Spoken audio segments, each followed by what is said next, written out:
vamos iniciar no horário previsto, né? Por conta da aula que tem após a live, né? Então, vamos manter aqui o horário, né? Primeiramente, agradecer ao Ricardo mais uma vez, né, por se predispor. Vou pedir, por favor, que quem tiver com vídeo pode desativar a câmera, pode desativar o áudio também, né, porque melhora bastante a conexão da sala, tá? Quem tiver com a câmera e com o áudio. Então, como vai ser uma atividade, uma palestra, né? O Ricardo vai falar um pouco aí sobre a carreira dele, né, enquanto cientista de dados. E aí, no final, você fica à vontade aí, Ricardo, para conduzir e no final abrir para perguntas, né? Então, vamos deixar o som ambiente aí dos microfones, como vocês já sabem, desligados. Bom, agradecer mais uma vez aí ao Ricardo pela disponibilidade. O Ricardo é um amigo que eu já conheço também há algum tempo, né? E se predispôs aí a conversar com vocês, falar um pouco sobre a carreira dele, que é uma carreira uma carreira de sucesso, né? Uma carreira que ele iniciou aí com a graduação dele. Enfim, ele vai falar melhor sobre, vai dar várias dicas para vocês. A área de data science é uma área que eu tenho certeza de vocês querem seguir, né? Tem curiosidade, tem interesse em seguir. Então, a ideia especificamente de fazer essa live e ele falar sobre isso é justamente para que ele fale um pouco sobre a área.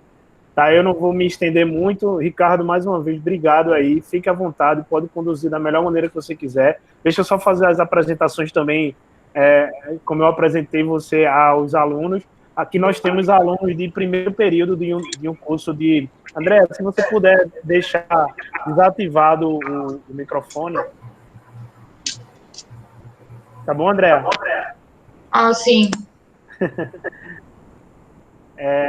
Então, são alunos de primeiro período do curso de Análise e Desenvolvimento de Sistemas da UNIT, como eu havia lhe falado, e também alguns alunos do segundo período, e também alunos de uma pós-graduação de desenvolvimento de software que a gente tem. Então, são todos alunos da UNIT, né? São alunos que vêm aí com a gente nessa jornada aí para se tornar um desenvolvedor de software. Eu tenho certeza que você vai ajudá-los bastante aí, conversando um pouco com eles. Tá bom, Ricardo? Fica à vontade. Bacana. Mais uma vez, obrigado. Ok, professor. Eu também agradeço pelo convite, fiquei muito feliz com essa oportunidade e espero poder contribuir com vocês, pessoal, aí de alguma forma.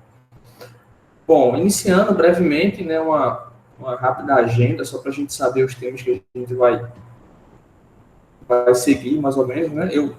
Eu procurei falar um pouco sobre a minha jornada, sobre os pontos mais importantes que me levaram hoje a poder trabalhar como cientista de dados, numa empresa como César. E aí a gente vai discutir um pouco, né, sobre a minha graduação, meu mestrado, um trabalho muito bacana, que eu tive a oportunidade de trabalhar com P&D, o doutorado também, e, por fim, né, o meu trabalho como cientista de dados no César. Então, me apresentando rapidamente, meu nome é Ricardo, sou graduado em Ciência da Computação, me formei em 2016. Também sou mestre em Engenharia da Computação pela UPE, me formei em 2018. E atualmente, né, estou cursando doutorado também em Engenharia da Computação, previsão para concluir aí em 2022. Dando tudo certo, em 2022 eu devo estar concluindo o doutorado. E atualmente, né, profissionalmente falando, sou cientista de dados no César, mas também tenho experiência como engenheiro de machine learning e engenheiro de visão computacional. Então, sobre a minha jornada, tudo começou durante a graduação.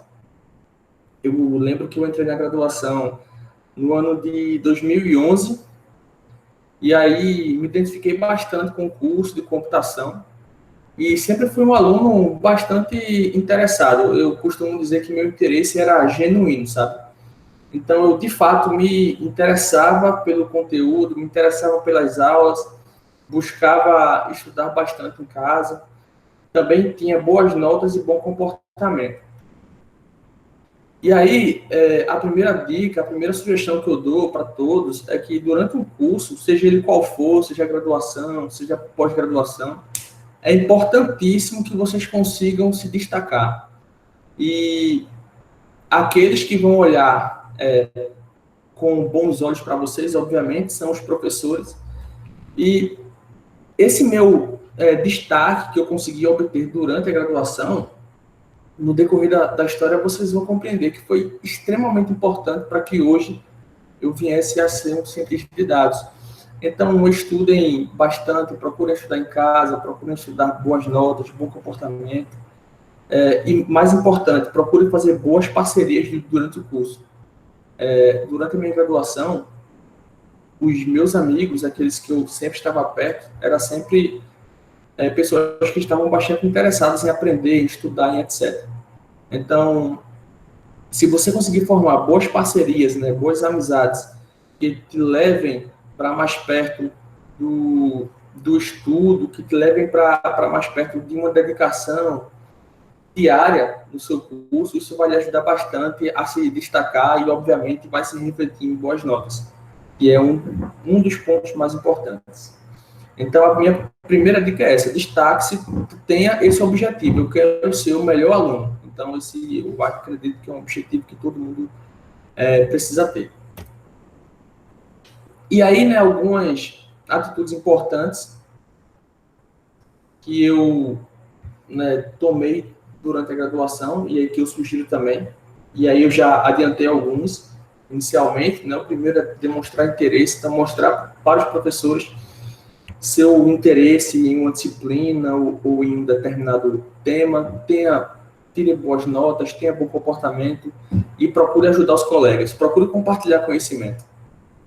Ninguém que é bom é realmente bom se não estiver disposto a compartilhar o conhecimento. Aquela pessoa que é mais egoísta, que tende a reter o conhecimento para si, isso é visto com bastante maus olhos, né? Aquela pessoa mais egoísta, isso normalmente não é uma atitude legal. Então,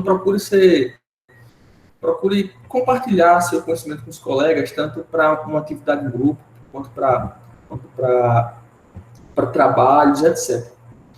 E um outro ponto extremamente importante que fez muita diferença na minha carreira foi que eu sempre mantive um bom relacionamento com todos os professores. Então, por eu ser interessado, por eu fazer perguntas, por eu ficar no final da aula para discutir sobre algum ponto que foi falado na aula que não tinha ficado muito claro, eu consegui desenvolver um bom relacionamento com os professores, e aí vocês vão ver também como isso tudo foi importante para mim, para que eu alcançasse, né, esse meu objetivo no final. Mais atitudes importantes, né? Estudar os assuntos abordados em sala. E aí, no meu caso, o que foi extremamente importante para mim era estudar programação com assuntos além dos que eram oferecidos pelo curso. Então, se a gente estava aprendendo Java, estava aprendendo C e outras linguagens, eu estava estudando em casa muita programação. No meu caso, eu focava bastante em programação web com PHP. Isso na época, 2012 já. Isso na época, né? PHP estava, até hoje, né? Até hoje PHP é uma linguagem bem importante, né? Mas naquela época, para programação web, PHP estava bastante importante, e aí eu foquei bastante em estudar programação em casa. Eu costumo dizer, né, para o pessoal que conversa comigo, eu digo assim, verdade, eu acordava de manhã, 8 horas da manhã, começava a estudar, só parava de 5 da tarde, em cima da hora de ir para a faculdade. Então, assim, eu tive também esse privilégio de poder estudar em casa, né? Sei que essa não é a realidade de todo mundo, muita gente aí precisa trabalhar e etc. Mas no máximo que você puder estudar fora da universidade é bom, finais de semana, estudar em casa, etc. Então, foque bastante em programação. Nenhum bom cientista de dados, ou melhor, deixa eu inverter, né? Ninguém que não seja um bom programador vai conseguir ser um cientista de dados, porque a programação é a base para tudo que a gente quer trabalhar nessa área de informática, né? De ciência da computação, ciência dos dados em geral. programação precisa estar na veia. Então, para quem começou o curso agora, primeiro período, segundo período, para mim, esse é o ponto mais importante do curso. Você conseguir aprender bem a programar, se dedicar bastante à lógica de programação, se dedicar bastante às linguagens de programação abordadas em sala. Por exemplo, a linguagem de programação Java é uma linguagem que, mesmo que você não vá trabalhar com ela profissionalmente, é uma linguagem que lhe ajuda com diversos conceitos que pode ser aplicado em qualquer outra linguagem. Por exemplo, o conceito de classe, o conceito de herança. Acredito que isso vocês vão ver mais para frente.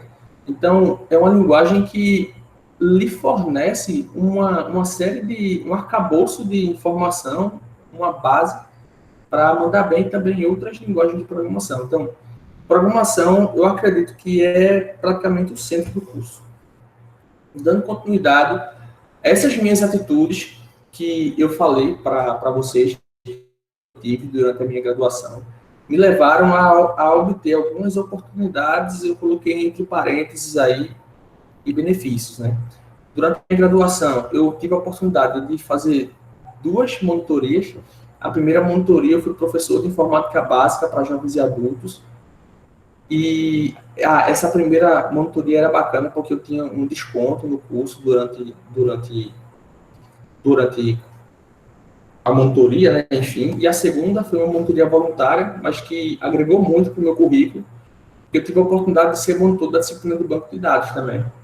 E essas 2 oportunidades foram decisivas para me levar ao meu objetivo mais na frente, que era o mestrado. E então, fiz 2 monitorias, participei também de um projeto de pesquisa, aí está pesquisa entre aspas, porque quando a gente falava em projeto de pesquisa, era o termo que se usava, mas na prática era um projeto para desenvolver um aplicativo mobile.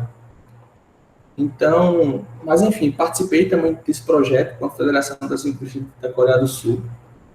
E aí, com essa minha participação, os professores passaram a me ver com bons olhos. Então, essas oportunidades foram muito importantes para que eu pudesse hoje me tornar um cientista de dados. Entendo que isso aconteceu estamos em 2020, aconteceu há 7, 8 anos atrás, 6, 7, 8 anos atrás, porque a graduação a minha foram 6 anos, aliás, a minha foram 5 anos, porque eu deixei para pagar uma disciplina depois do final, mas enfim. Então, isso tudo foi durante a minha graduação. Então, esses pontos que eu citei, né, projeto de pesquisa e as monitorias foram muito importantes para que hoje eu pudesse ser um cientista de dados, e aí a gente vai discutir um pouco mais sobre isso mais na frente. E aí eu sugiro para todo mundo o seguinte: não percam as oportunidades que a instituição te dá. Então, por exemplo, se a instituição te dá a oportunidade de participar de uma palestra, participe das palestras. Se a instituição lhe convida um convidado para dar um workshop, para fornecer um curso, ou assim, abre a oportunidade de ser monitor, de participar de projetos de pesquisa, se tiver a chance também de iniciação científica é primordial também. Eu sugiro isso, aproveitem as oportunidades que a instituição fornece, participem de tudo, porque, de fato, isso faz muita diferença lá na frente. Eu digo de verdade que isso, para a minha vida, foi essencial. Eu sempre participava de tudo, todas as palestras, todos os cursos, eu procurava ser bem participativo. E aí, né, durante a graduação, eu pude ter algumas experiências de trabalho. Primeiro, eu fui estagiário na Miralins, na época eu era analista de suporte. Posteriormente, eu fui trabalhar como desenvolvedor web no Projeto Sim Motorola, aqui da Federal.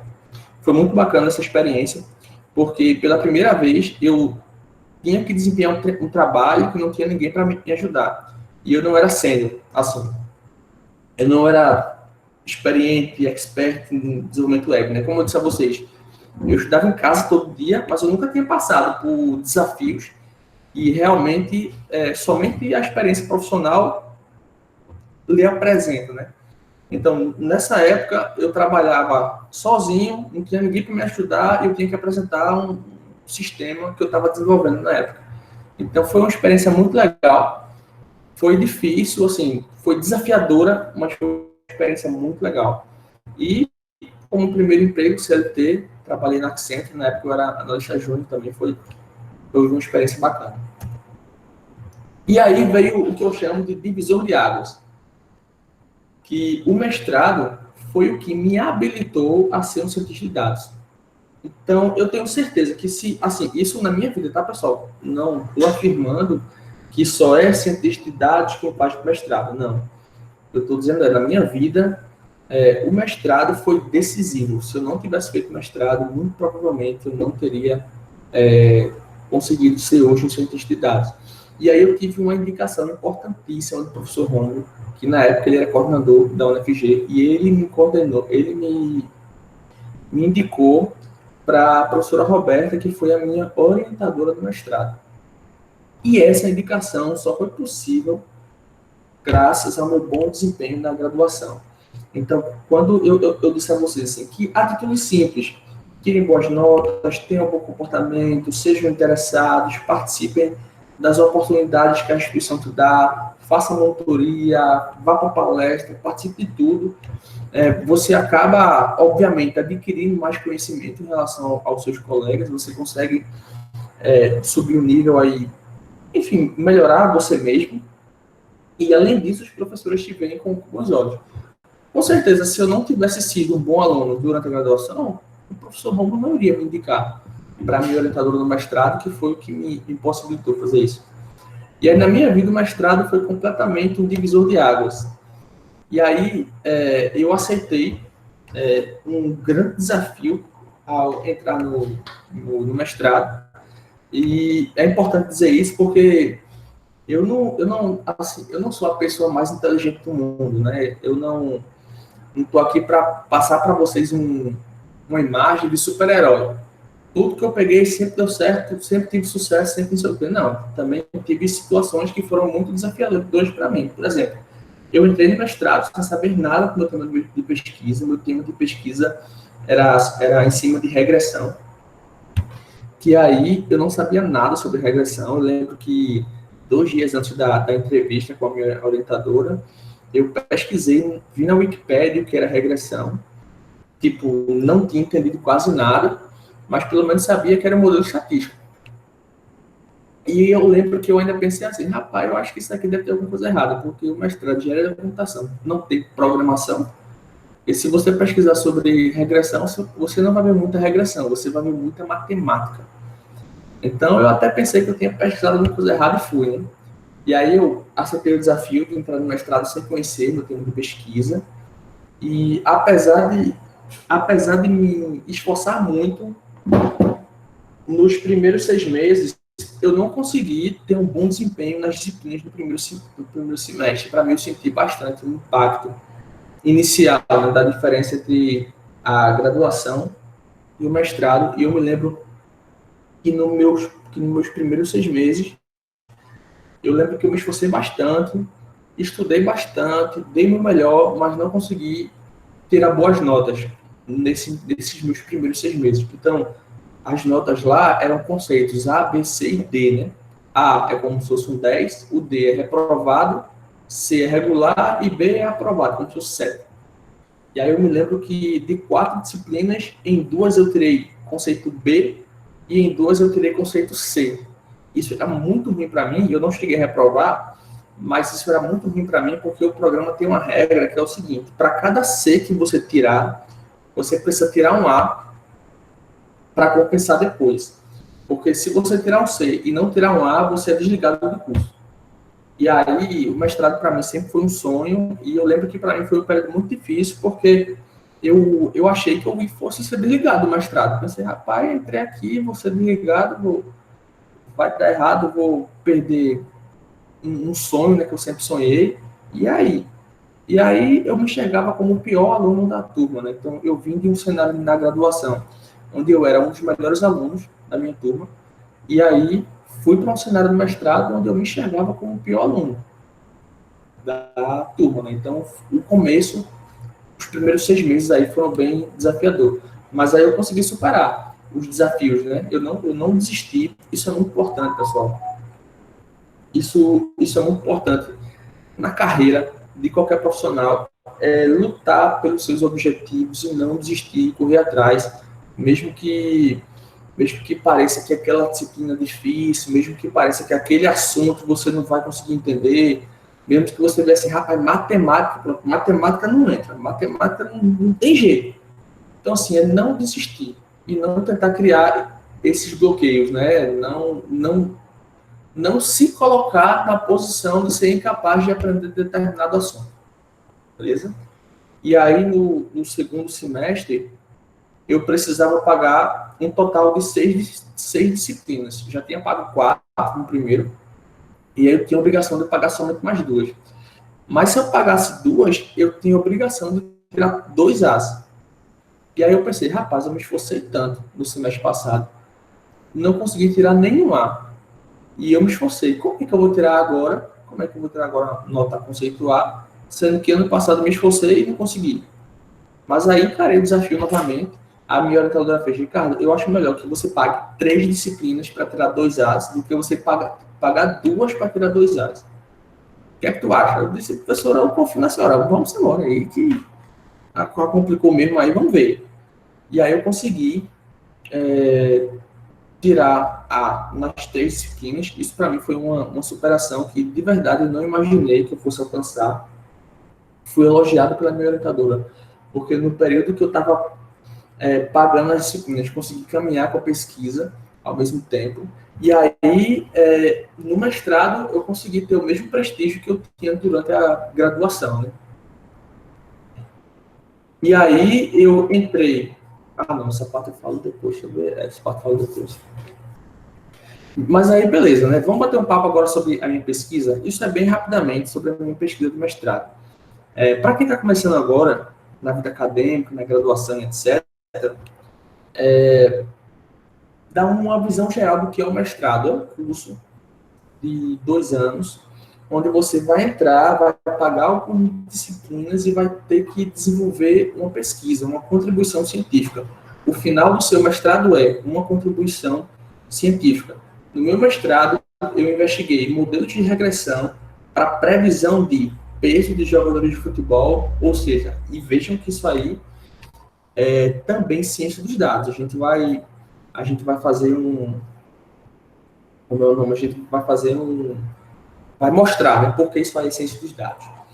No meu mestrado, eu investiguei modelos de regressão para previsão de preço de jogadores de futebol, para prever preço de carro, para prever o IMDb Score, que é a nota de um filme, de acordo com o IMDb, e um score da qualidade do ensino.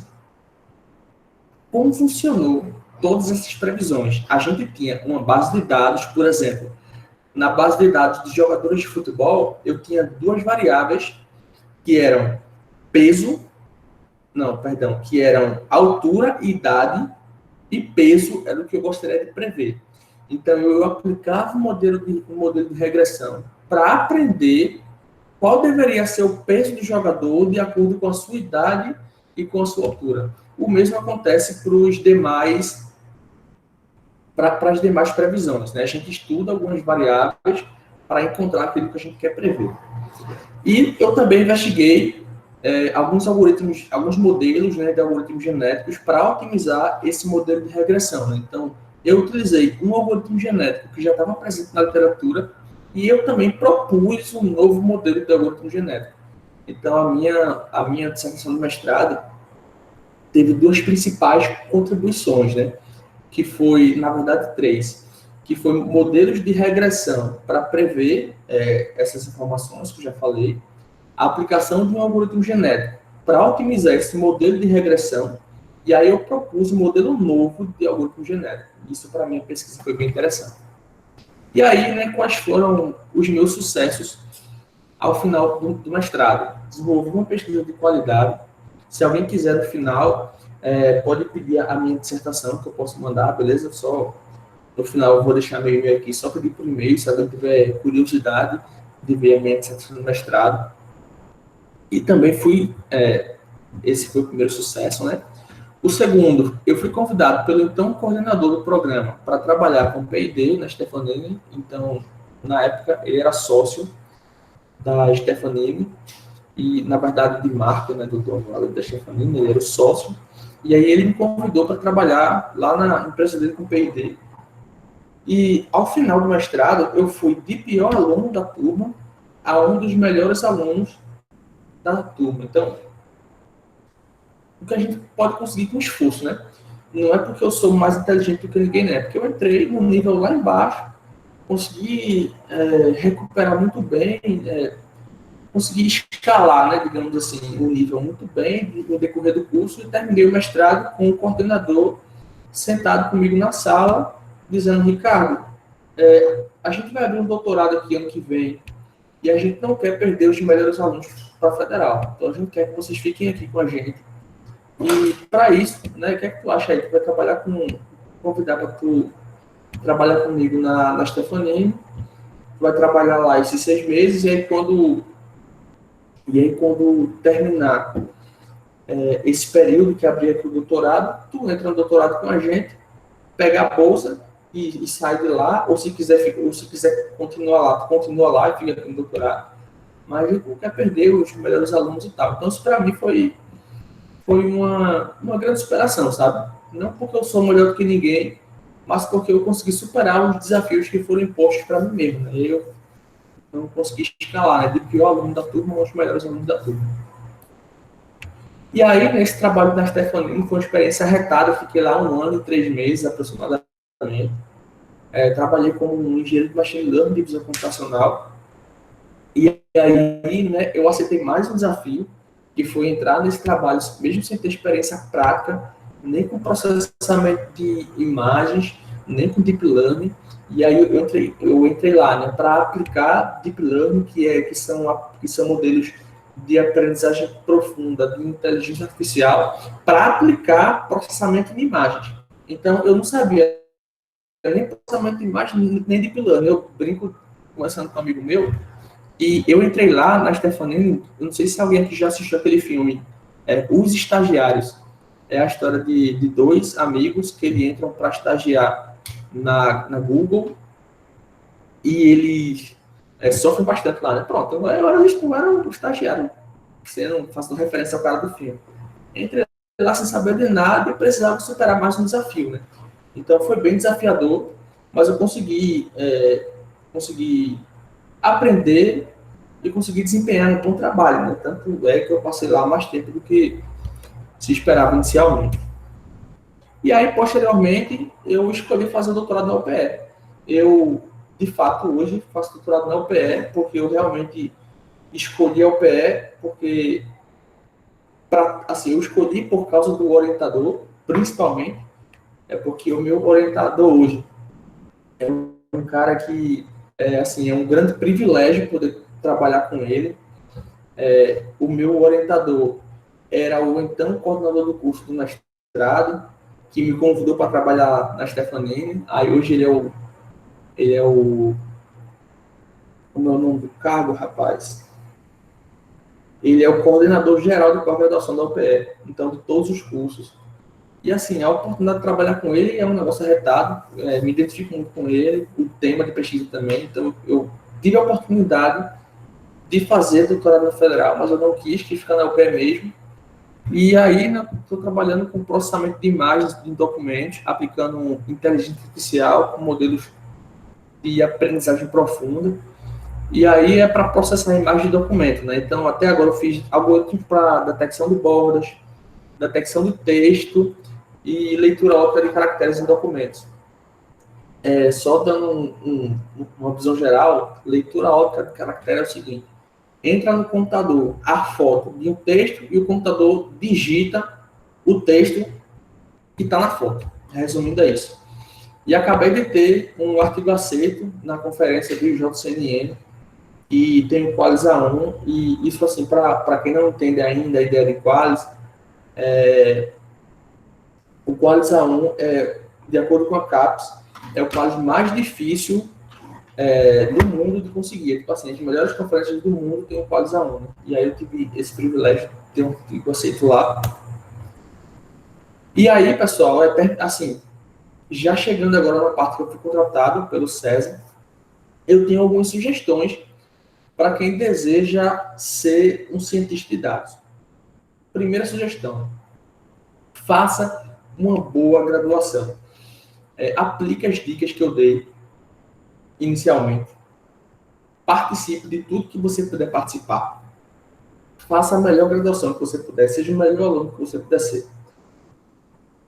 Espero que tenha ficado claro. Se não ficou claro, por favor, podem perguntar no final essa questão. Mas, assim, o que eu tentei mostrar é que tudo que eu fiz na minha graduação foi útil para que hoje eu pudesse ser um cientista de dados. Se eu não tivesse feito as coisas que eu fiz na graduação, talvez hoje não fosse um cientista de dados, tá? Posteriormente, seja um bom programador, aprenda a programar direitinho, saiba, assim, tenha independência como programador, saiba programar bem. Posteriormente, eu sugiro que vocês estudem alguns conceitos sobre machine learning, que é a aprendizagem de máquina. Aí, dentre esses algoritmos de machine learning, vejam algoritmos de classificação, regressão, clusterização. Esses algoritmos são muito utilizados por um cientista de dados no dia a dia. Então, classificação, regressão, clusterização. Se vocês não sabem ainda o que são esses conceitos, quem quiser já começar agora, ou quem quiser no futuro, sugiro que vocês anotem, para que em um momento no futuro, que vocês queiram realmente embarcar nessa parte aí de machine learning, vocês possam estar aprendendo melhor o que é. Também sugiro que vocês estudem Python e os seus principais pacotes, como Scikit-learn, NumPy, Pandas, entre outros. Existem vários. Mas é o seguinte, alguém pode dizer, Ricardo, mas linguagem não é linguagem? Qualquer linguagem de programação, tanto faz? É verdade, assim, qualquer linguagem de programação, ou melhor, a utilização de qualquer linguagem de programação pode lhe habilitar a ser um cientista de dados. É verdade. Entretanto, Python fornece alguns pacotes de mais fácil implementação, sabe? Que outras linguagens não fornecem. Então, o Python é uma forma de diminuir o seu esforço, né? Se você for no lugar de se você for usar um Java, etc. Também sugiro a utilização da linguagem de programação R. Essa linguagem é arretada. Eu fiz meu mestrado toda com ela. E até hoje eu uso R para trabalhar no César. Até hoje eu utilizo para fazer alguns plots de alguns gráficos, etc. E aí sugiro também que vocês façam um curso simples de Data Science. Sugiro a Udemy. Para quem não conhece, a Udemy é uma plataforma de cursos online. Udemy.com, o site. E tem vários cursos com preço muito acessível. Tem muito curso de Machine Learning, tem muito curso de Data Science, de Deep Learning, Inteligência Artificial. Tem muita coisa bacana lá. Tem muito material em português também, para quem tem uma dificuldade um pouco mais com o inglês. Então, Udemy é um negócio arretado. Além disso, agora eu vou dar outras sugestões que são ainda mais importantes, na minha opinião. É o seguinte, se a instituição fornecer essa oportunidade, participe de uma iniciação científica na área de ciência dos dados. Iniciação científica é extremamente importante, porque é o seguinte, a ideia da iniciação científica é você trabalhar com um problema de pesquisa em que você vai ter um conjunto de dados que você vai precisar aplicar algum algoritmo de machine learning, de classificação, de regressão, de clusterização, para resolver o problema que você deseja com aquele conjunto de dados. E aí, na iniciação científica, é a oportunidade que você começa a ter maior familiaridade com artigos científicos e maior, assim, a iniciação científica com certeza vai aumentar a sua capacidade de resolver problemas complexos. Também tem outra sugestão, pense na possibilidade de fazer um mestrado no futuro. Particularmente, foi o mestrado que me habilitou para trabalhar com ciência dos dados. Então, isso é no meu caso, tá, pessoal? Não estou dizendo que todo mundo que é cientista de dados é obrigatório ter um mestrado, não estou dizendo isso. Entretanto, no meu caso, para as minhas condições, foi no mestrado que eu aprendi o que é inteligência artificial, o que é um algoritmo de machine learning, o que é um modelo de classificação, o que é um modelo de regressão. Então, foi o mestrado que me habilitou. Se eu não tivesse feito mestrado, eu provavelmente não seria hoje um cientista de dados. Então, essa é somente uma sugestão. essa terceira sugestão é o seguinte: apaixone-se por estatística. Os conceitos estatísticos estão, de fato, muito presentes no dia a dia do cientista de dados.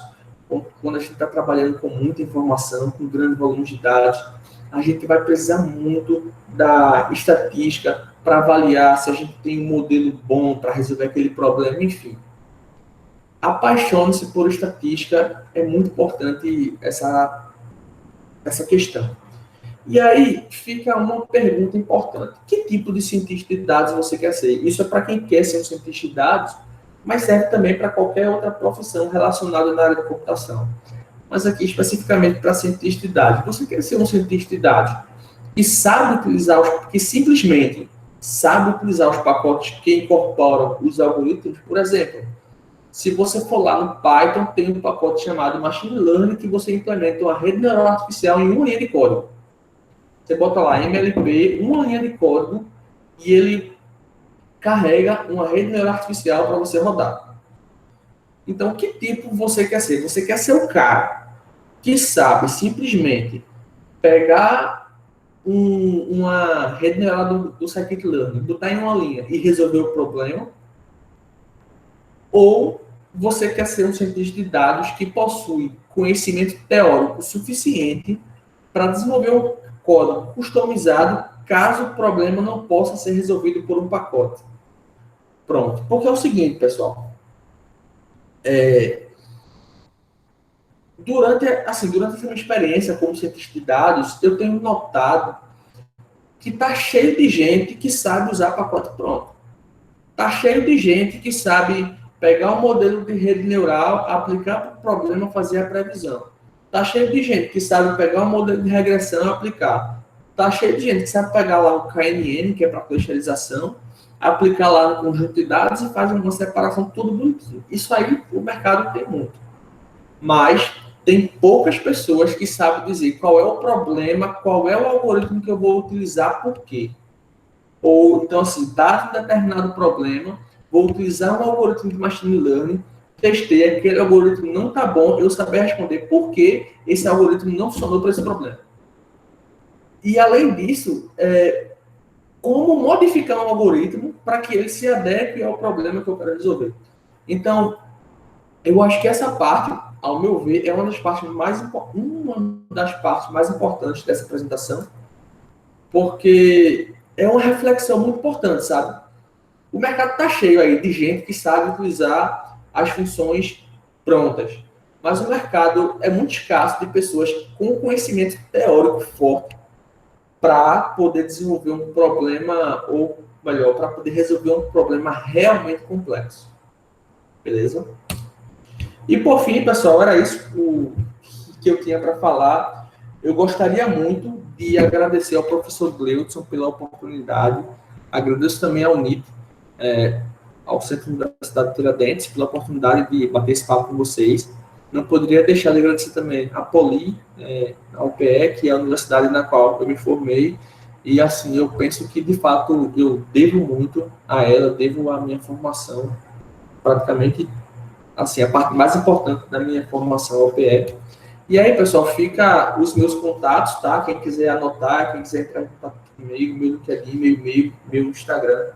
Normalmente não é normal a gente botar Instagram nesse tipo de apresentação, só que eu coloquei porque eu estou com um projeto novo para começar a trabalhar como divulgador científico. Eu acho que a gente vive num momento em que a ciência é muito importante para a nossa sociedade, e aí eu criei esse Instagram para trabalhar especificamente com divulgação científica. Quem tiver interesse de acompanhar também, beleza? Quem quiser entrar em contato comigo, fica à vontade. Era isso que eu tinha para falar. Muito obrigado. Se alguém quiser fazer uma pergunta, eu estou aberto.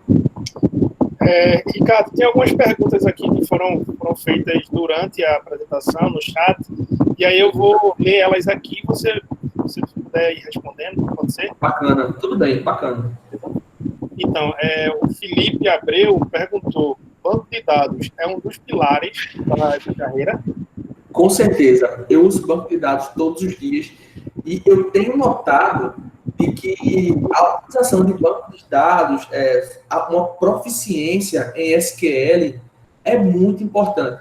Por exemplo, eu admito que eu tenho um déficit nessa área, eu conheço o banco de dados, sei fazer as consultas mais padrões, por exemplo, select, insert, delete, update, inner join, left join, sei aplicar um distinct, mas assim, eu ainda preciso melhorar muito nessa parte de banco de dados, porque de fato é extremamente importante. De fato, eu poderia ter incluído isso na minha apresentação.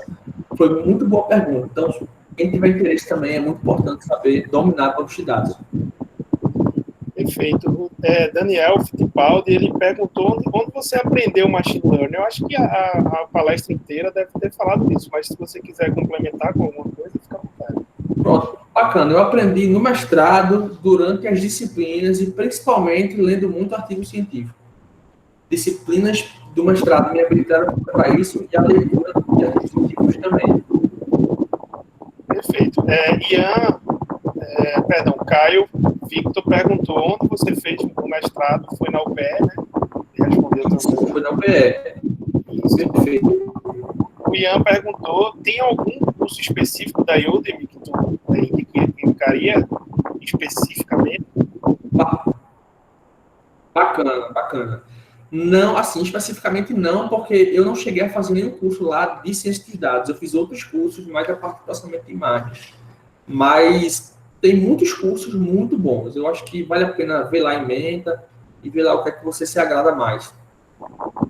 Beleza. A outra pergunta foi do Daniel, foi a mesma pergunta, né? A Andréa perguntou qual o curso de graduação mais direcionado, indicado para quem tem interesse em ser um cientista de dados. Bacana. Eu acredito que os cursos da área de computação, talvez sistema de informação, porque é um pouco mais focado em programação, propriamente dito, mas eu acredito que todos, assim, não vai ter nenhum curso da área de computação que você vai fazer que não vai ser legal. Eu acredito que todos. Eu prefiro ciência da computação, porque, como eu falei, né, ciência da computação vai lhe dar um aparato teórico maior e vai lhe fornecer mais condições de atuar em problemas um pouquinho mais complexos. Perfeito. Alguém tem mais alguma pergunta, gente? Eu pulei alguma pergunta aí.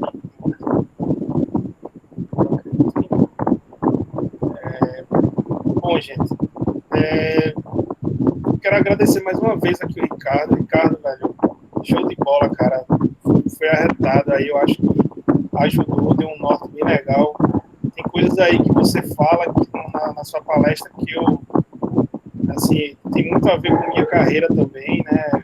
Acho que a graduação foi uma base muito forte para mim, né? Mestrado, outras coisas, enfim. Mas, mais uma vez aí, o Ian fez outra pergunta, né? Em relação ao R, existe algum lugar para aprender?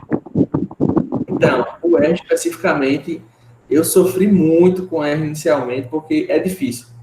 Pelo menos eu achei difícil quando eu comecei, mas depois que você pega o jeito fica fácil. Então, assim, eu acho que na Udemy deve ter, mas eu nunca pesquisei. Eu aprendi R tendo problema e resolvendo com o Stack Overflow. Perfeito. Bom, então é isso, gente. Eu acho que a gente finaliza aqui.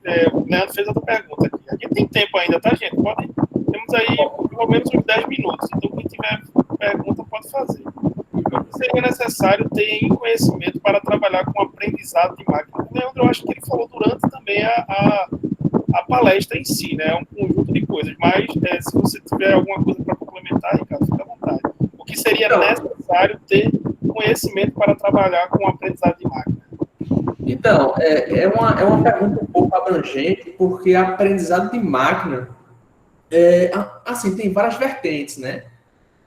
Então, eu penso que o primeiro passo é mais ou menos escolher qual problema você quer resolver com a aprendizagem de máquina, se o problema é na área de ciência dos dados, se o problema é na área de processamento de linguagem natural, se o problema é na área de visão computacional. E aí, assim, estudar um pouco mais aplicado para o problema, sabe? Mas, assim, respondendo também de maneira abrangente, é importante que o profissional tenha um conhecimento sólido das técnicas mais básicas de aprendizagem de máquina. Por exemplo, redes neurais, MLP é um conhecimento básico importante. Classificadores, SVM, por exemplo, é importante. Algoritmos de cluster, que é de agrupamento, por exemplo, KNN é importante. Então, assim, tem um aparato geral básico, né? Mas principalmente, assim, se aprofundar um pouco na área que você quer resolver um problema utilizando a aprendizagem de máquina. A Andrea fez outra pergunta aqui, né? A Andrea, na sua visão, o Brasil gera tecnologia própria ou ainda é dependente de grandes empresas como Google e Amazon? Legal. Essa é uma pergunta ótima, que, na minha visão, sim, o Brasil gera muita tecnologia própria através de pesquisa. Se a gente for analisar as contribuições científicas de pesquisadores brasileiros, são inúmeras, principalmente nessa área de informática, e muita tecnologia brasileira também vira patente. Por exemplo, do meu doutorado, acabei de começar, já gerei uma patente também.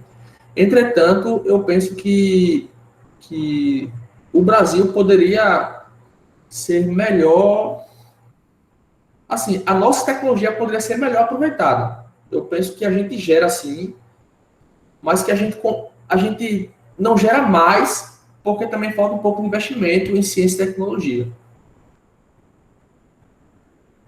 Beleza, o Marcelo fez uma pergunta aqui, o Felipe auxiliou, mas vamos ver se está batendo também com a tua ideia. O Marcelo perguntou, tem alguma ideia específica de Python que seja mais interessante para estudar banco de dados e inteligência artificial juntos? O Felipe falou do PyCharm, né? Mas não sei se... Bacana. Eu gosto muito do PyCharm, mas para quem está realmente aprendendo Python, eu sugiro o Jupyter Notebook. Eu posso até... Deixa eu digitar aqui, porque falando assim não é tão claro. Digita no chat. Jupyter Notebook. Deixa eu parar a apresentação aqui. Isso. Show de bola. Alguém tem mais alguma dúvida? Mais alguma observação? Pronto, eu acho que aqui a gente finaliza, Ricardo. Bom, eu não me canso de agradecer você, cara, foi muito legal mesmo, foi muito bom. Espero que tenhamos novos encontros como esse. Eu já deixo de antemão aqui um convite, eu quero que em algum momento você seja professor da nossa graduação, da nossa pós-graduação, já fica o convite aí. Opa, bacana. No futuro, quem sabe aí você encontra esse pessoal aí como seu aluno, seu alunado também, né? Seu corpo docente. Beleza? Eu acho que eu gostou bastante de você e fico feliz pra caramba com a sua carreira. Eu vi ali, eu fui teu professor lá, eu acho que em 2000 e... Eu não lembro, eu acho que 2012 ou 2013. Isso. Também. Isso. Enfim, mas é muito legal aí ver a tua prospecção, né? É arretado. Gente, mais uma vez, obrigado. Eu vou encerrar aqui. Depois eu passo para vocês o link, né, dessa gravação. Bom, e agora vocês vão para a aula, beleza? Beleza, professor. Beleza. Eu gostaria de agradecer ao professor Cleilson e a todo mundo que participou nesse momento. E é isso, pessoal. Muito obrigado. Qualquer coisa, pode perguntar comigo. Show de bola, valeu. Tchau, gente. Obrigado. Tchau.